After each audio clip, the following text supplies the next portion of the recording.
খুবই মজাদার একটা ইফতারের ডেজার্ট আইটেম তোমাদের সাথে শেয়ার করব। চলো ফুল ভিডিওটা দেখতে থাকো, তোমাদেরও ভালো লাগবে। হ্যালো এভরিওয়ান, আসসালামু আলাইকুম। সবাইকে রমজানের অনেক অনেক শুভেচ্ছা। কেমন আছেন আপনারা? আল্লাহর রহমতে আমিও ভালো আছি। আজকে প্রথম রমজানে কি বানাচ্ছি সেটাই আপনাদের সাথে শেয়ার করব। এই যে দেখেন, এটা হচ্ছে চিড়া ধুয়ে নিয়েছি আগে থেকে। তারপর হচ্ছে কিছুটা খেজুরের গুড় দিয়েছি। আপনারা চাইলে এটা চিনিও দিতে পারেন।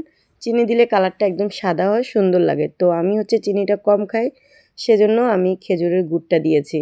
আর এখানে আমি বিভিন্ন ধরনের ফল, কালো আঙ্গুর, সবুজ আঙ্গুর, নাশপাতি, আপেল, কলা, খেজুর, তারপরে হচ্ছে 5-6 আইটেমের হচ্ছে ফল কেটে রেখেছি, ওগুলা দিয়ে দিয়েছি। তারপরে এখানে দেখেন 4টা দধি দিয়েছি। আসলে এটার মধ্যে যেটা হালকা মিষ্টি ছাড়া একটা দধি থাকে, ওটা পাইনি, সেজন্য আপনাদের ভাইয়া এই ছোট মিনিগুলো এনেছে, তো এটা 4টাই দিয়ে দিয়েছি।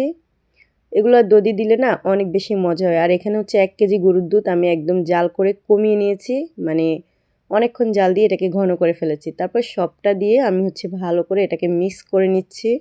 আর এটা যখন আপনারা ফ্রিজে রেখে দিবেন, 1 ঘন্টা পর খাবেন, দেখবেন আপনাদের রুহু ও কলিজা দুটোই ঠান্ডা হয়ে যাবে।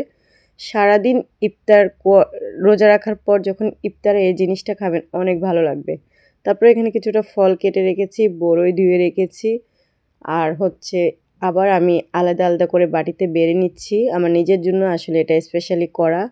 তো সবাই ফ্যামিলির মধ্যে তো সবাই খায়, কিন্তু আমি এই খাবারটা একটু বেশি খাই। আপনাদের ভাইয়ারা কিংবা আমার পরিবারের অন্য বাকি লোকেরা তো আপনার বুট পেঁয়াজুটা একটু বেশিই খায়, তো আমি হচ্ছে এই ডেজার্ট আইটেমটা বেশি খাই।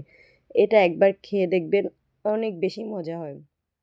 সত্যি সত্যি বলতে এটাতে আপনার কোনো প্রকার অ্যাসিড হবে না, অনেক ভালো, এটা গ্যাস্ট্রিক হবে না এটা দিয়ে। সেজন্য এই খাবারটা আমি রমজান এলে সব থেকে বেশি খাই।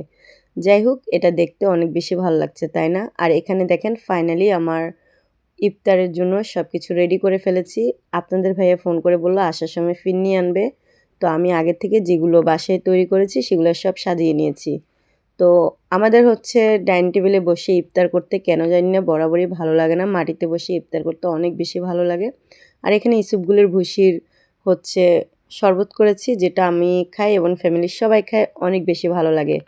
তো আজকের ভিডিওটা এই পর্যন্ত। আমার ব্লগটা কেমন লাগলো কমেন্টে জানাবেন। আর সবাই ভালো থাকবেন, সুস্থ থাকবেন। আপনাদের সকলের রমজান কেমন কাটলো প্রথম রোজা, অবশ্যই কমেন্টে জানাবেন। তো আজকে এই পর্যন্ত ছিল আমার ব্লগ। সবাই ভালো থাকবেন, সুস্থ থাকবেন।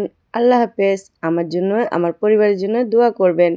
আর এই যে ভিডিওটা কেমন লাগলো সেটা